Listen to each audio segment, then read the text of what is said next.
Hi. Okay, I just want to make a video talk about like this is your first day of semen retention, what to expect, and also for those who have been doing this for a while and you just want a refresher, and like what are we really doing here? What's going on? Why are we preserving our semen? People say that's not natural, it's not normal. If you go to the doctor, the medical doctor, he's going to tell you, no, man, you should ejaculate, once a day, a few times a week, because this is going to relax your system. You're going to be you're going to have health problems if you don't. You're going to hurt your prostate. All this nonsense. I got to make a video on that. Hurt your prostate. Your prostate's going to be healthier than it ever will be. All right, so if this is your first day, just relax.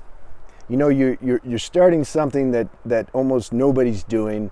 You're going to get a lot of slack and flack from people. They're not going to they're not going to support this unless you find a community like who watch these kinds of videos, and that's what you need to do. You got to be around like-minded people who resonate on your level and your vibration about what you're trying to do. You don't want to waste your time with people that are, they're doing maybe what you used to do in the past. And just evaluate that. Like, was that really a quality life that we were doing before? Because you got to take the whole package with you. It's not like you're going to live a righteous life and at the same time you're watching porn and masturbating and losing your semen every day. You got to take the whole package. Usually people who are in that mode of just losing their sexual energy all the time, they're dopamine addicts. They're doing it to escape inner restlessness and pain and situations in their life that cause some emotional negativity that they don't want to feel, and so they use this dopamine release as an escape. Now, how do you get the dopamine release? You watch porn, or you masturbate, or whatever, promiscuous sex, lust, etc. So I'm assuming the people here that are interested in this channel and in these kinds of videos, something in you has awakened to a point to where your intuition kicked in, and it's like, I don't feel this is the best for me. And then the intuition had you maybe search on YouTube. Like, are there other people that are doing this? What do they say? And then you find these videos. So here's the thing. This isn't like you just you want to stop chewing bubble gum. Let's say you chew bubble gum too much because you like the sugar, and now your teeth are getting messed up, and you're like, okay, I don't want to chew this anymore. So you just put it down, right? This isn't like this. This is much more deep rooted, and we're talking about dopamine here also. You see, this isn't talked about enough. The dopamine. So there's just two factors. One, it's that this sexual instinct we have, which is natural, this has become kind of warped and perverted and excessive on a certain level. Now, those people who masturbate once in a while, they don't feel, they still feel good. Or they have sex and they ejaculate, whatever. They haven't reached a point to where they've imbalance their body and mind. So number one, they're not gonna be interested in these videos unless it's just for curiosity or something. And number two, they haven't reached a point where they've imbalanced their nervous system or their body or damaged their brain or have warped their whole sexual instinct to where it's become perverted and excessive and become an addiction. So those people I'm not talking to. That's what I mean. It's not an absolute that people need to refrain from losing their semen the rest of their life, either masturbation or having sex or whatever. I'm not saying that. You see, I'm talking to people where this habit has become this overindulgence, in trying to escape life, and how we become addicted to the dopamine release via excessive masturbation or sex or lust. I'm talking to those people who you want to stop that. The problem is, it's like we've dug a groove in our brain to where we're very used to doing this. It's become habitual, and now it's hard to stop.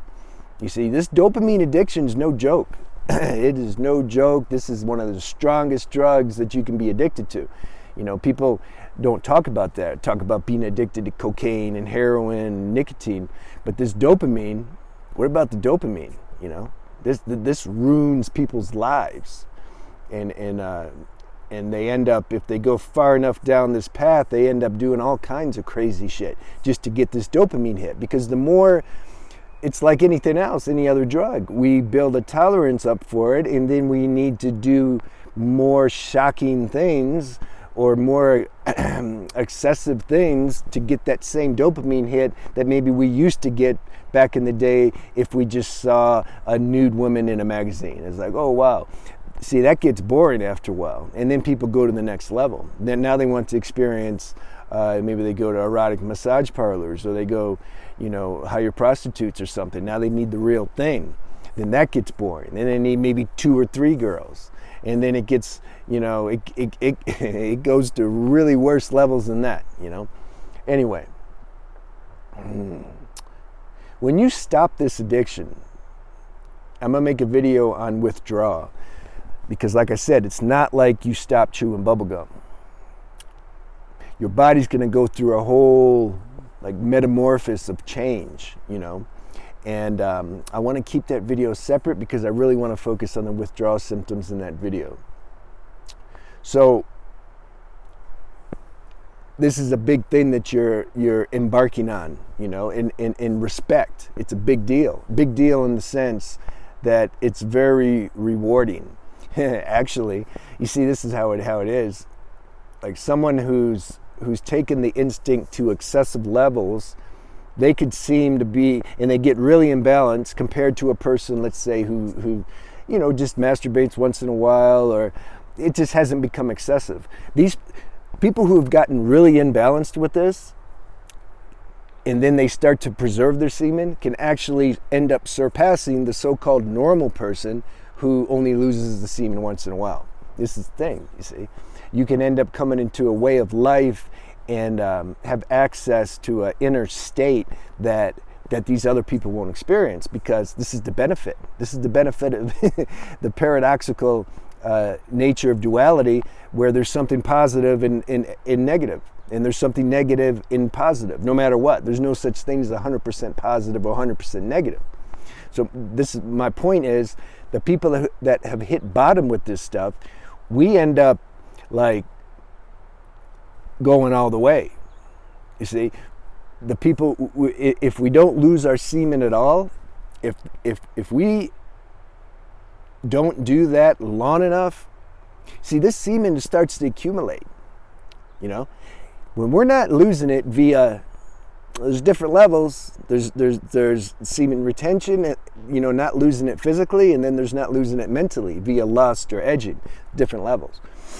So if we're not losing it physically, let's say we're not masturbating, we're not watching porn, but if we have a relationship or a wife or girlfriend, then we release when we have sex with them. Of course, then it depends, well, how often are we doing that? Are we making that into an addiction too? Are we trying to have sex every day? Those people are going to receive less benefit than somebody maybe who has sex once every 2 weeks or once a month. And then compared with somebody who doesn't release their semen at all during sex or doesn't masturbate, they're going to be at another level. And then the ultimate, somebody who doesn't release their semen, period, physically, and no lust. They're not looking for female attention. They're not fantasizing. They're not trying to get hits from girls to get validation. All that is a subtle loss of energy. Those people that don't do that, I don't know, man. That's another level. Like, where are they at?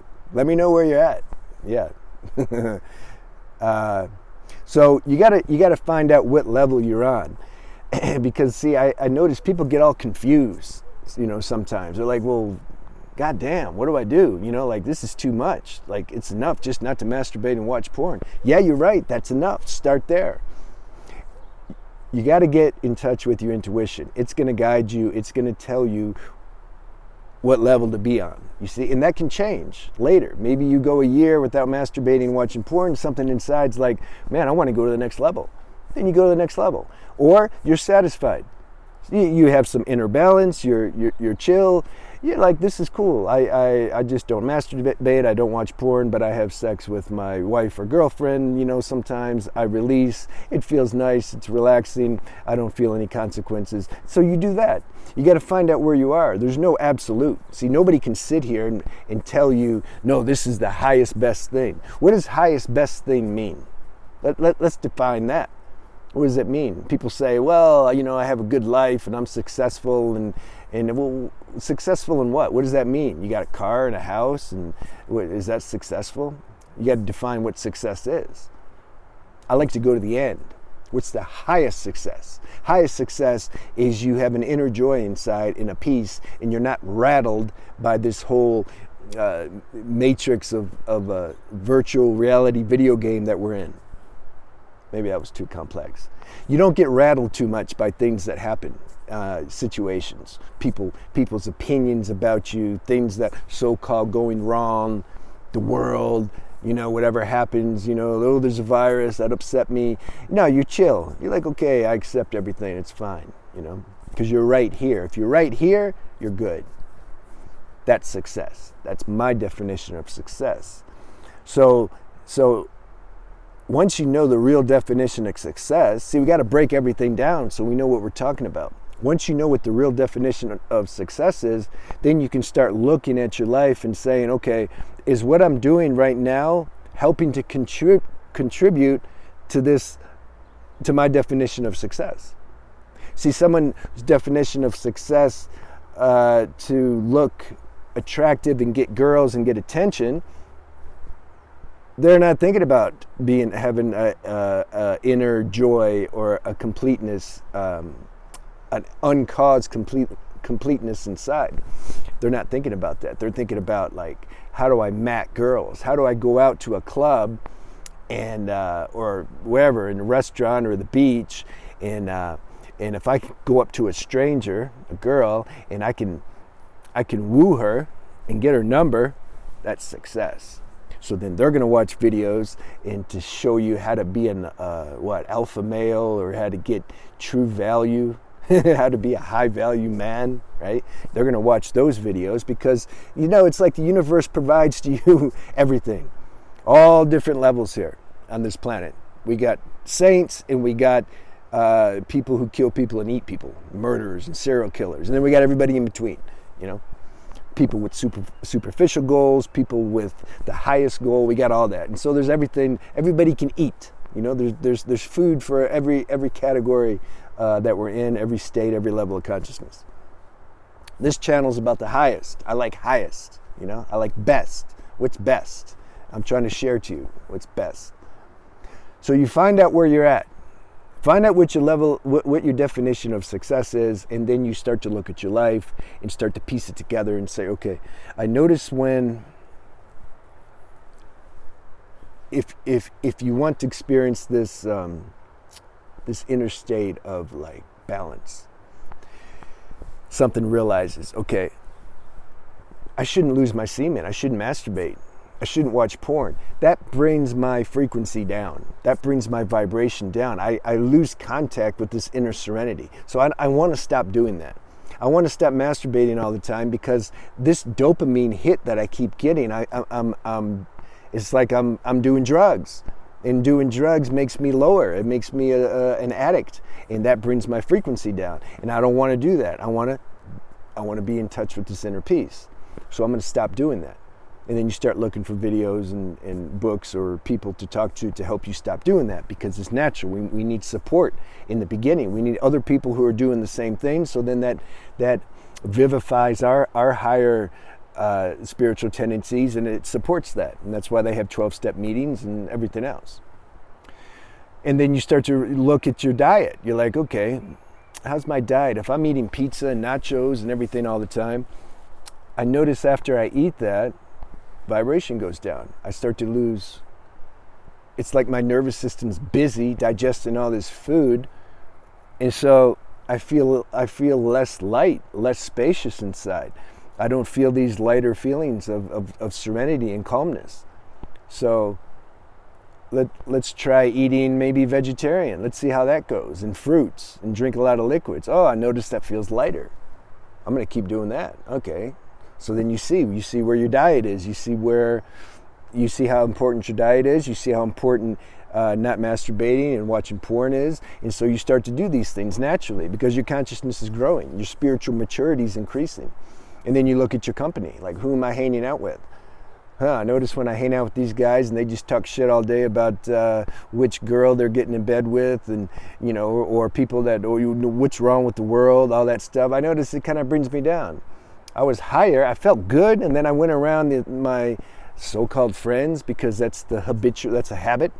We're used to meeting every weekend or whatever, and it's like something don't want to do that anymore. You start looking at that. You start changing the company you associate with. Maybe you're living in a city, a toxic city, where everything's heavy and there's, violence and murders or whatever. And then you end up going to a beach for a week, or some quiet town, maybe out in the mountains or nature. And you're like, whoa, that was supportive to what I'm trying to do. I want to keep doing that. Then you change that. So this is what we're doing here. When your intuition starts awakening, I'm talking to those people. See, you got to get in touch with your intuition. It's gonna start to guide you and give you a little direction. You see, and then I can help with that. I can help facilitate that direction better. But it's got to come from inside. You got to already be wanting to do this. So I'm talking to those people who already have an unexplained desire to change their life for the better. And so this is what I wanted to do. Just give this little, pep talk about, to support you on this journey that you're embarking on with semen retention. And you got to relax, man. Relapse is part of the deal. You're going to fail, and you get back up and you do it again, and then you fail, and you get back up and do it again. Maybe you put together 2 weeks, then you put together 30 days. Some people, it's a big deal just to put together a week. Congratulations. And I'm not being facetious. It's a big deal. There's some people, they masturbate every day their whole life, or until they get so old they just can't even do it anymore. They've lost all their life force.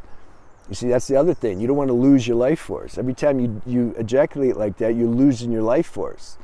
And then we produce less life force as we get older. That's just how it works, because the body's dying. We hit our peak and then we start going down. So it's important, like after, especially in your 30s, you want to start conserving your sexual energy. It's going to make everything work better, But at the same time, we got to expect relapse, because this is a strong addiction. And so you keep getting up. And if you do that for 20 years, fall down, relapse, get back up. Relapse, get back up. Who cares? You keep going. You keep going.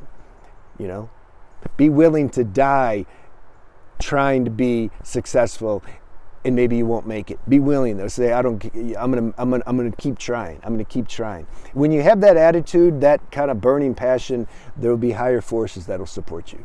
Okay, at some point. It's like something, it's weird how this works. It's something wants to make sure, wants to see, how ready am I? Am I going to give up when these tendencies overpower me and I relapse? Am I going to say, oh, it's not for me, I can't do it? Or is the person going to get up and keep going? You keep trying, you see? And we might have to do that for a while. We got to prove ourselves, so to speak. And then we'll get some help, spiritual help, and also human help, human support. All right? Hope that helped you, man. And any question, comments, leave them below. I put playlists up so that it's easier, that you can watch the videos on these subjects and get that support you need. Good. Have a good day.